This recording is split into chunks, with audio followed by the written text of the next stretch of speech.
डाक्तरी छात्री चंद्रिका मुर्मू मृत्यु मामला पुरुष बंधु भीमसेन टुडू हाइकोर्ट को द्वारस्थ आगुआ जमीन आवेदन कले भीमसेन चंद्रिका पुरुष बंधु भीमसेन चंद्रिका हत्या कर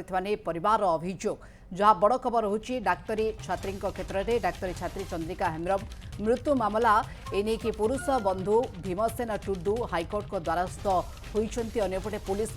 खोजाखोजी करुच्ची टेर मिल पारुना किंतु सेपटे हाइकोर्ट रे आगुआ जमीन आवेदन करिसेंती चंद्रिका बॉयफ्रेंड भीमसेन टुडू डाक्तरी छात्री चंद्रिका मृत्यु मामला रे पुरुष बंधु भीमसेन टुडू हाइकोर्ट को द्वारस्थ होइछंती आगुआ जमीन आवेदन करिसेंती भीमसेन चंद्रिका पुरुष बंधु चंद्रिका हत्या करने परिवार लोके एकाधिक अभियोग करथिले जे चंद्रिका सीधासलख हत्या करिसेंती पुरुष बंधु एकाधिक एविडेंस को नहीं तदंत करने को पुलिस को मध्य निवेदन करथिले परिवार लोके। ए बाबद अधिक आलोचना कटकरू सहयोगी देवीप्रसाद महांती आम सहित जोड़ी होती। देवीप्रसाद गोटेपटे पुलिस टेर पाउनी एपटे हाइकोर्ट रे आगुआ जमीन आवेदन करुछंती भीमसेन टुडू केमती एथिरे कोनोसी असुविधा नहीं कारण कोनोसी अभियुक्त ना जदि कोनोसी संगीन अभियोग आसुची एवं तांकर गिरफ्तारी भय रहुची तेबे से आगुआ जमीन लोड़ी पारिबे। ये गोटे आईनगत प्रावधान एवं जड़े नागरिक को मिलता संवैधानिक अधिकार किंतु ए क्षेत्र में आम देखुचे जे भीमसेन टुडू ना सीधासलख भाव में अभियोग आसी कारण मृत डाक्तरी छात्री माँ जी एतला दायर कर बारंग थाना से स्पष्ट भाव में उल्लेख कर झील सहित टुडूंकर दीर्घ वर्षर संपर्क थिला और आसंता वर्ष डिसेम्बर रे उभय विवाह करते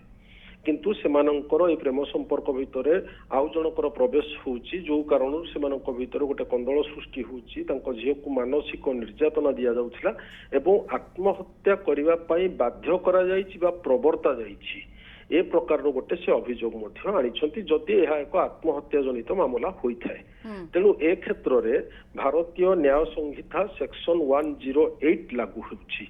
एवं जो धारा अनुसार जहाँ पूर्वर थिला सेक्शन 303 आईपीसी बा इंडियन पेनाल कोड रो धारा 306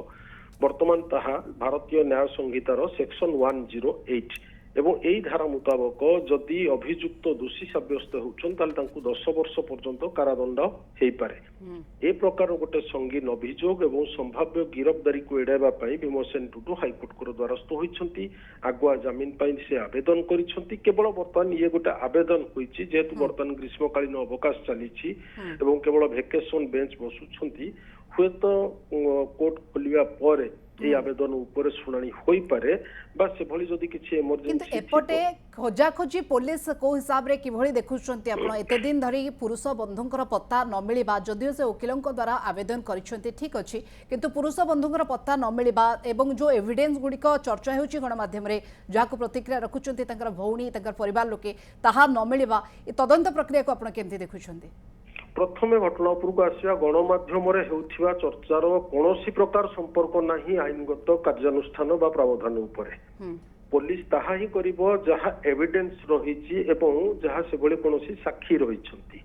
डीसीपी संक्रांत गोटे स्पष्ट सूचना देइथिले जे दुईटी टीम गठन करा जाइछि जेहेतु काठजोड़ी सेतु उपरे रहिथिबा सीसीटीवी कैमरा गुडिक अकामी हो जाइछि तेणु त्रिशूलिया पटर जहाँ जहाँ भी किसी सीसीटीवी फुटेज रही विभिन्न स्थान लगी सीसीटीवी कैमेरा ए सब को से माने जोगाड़ करुछंती। चंद्रिका फोन को बर्तमान जांच करा जाउछि व्हाट्सएप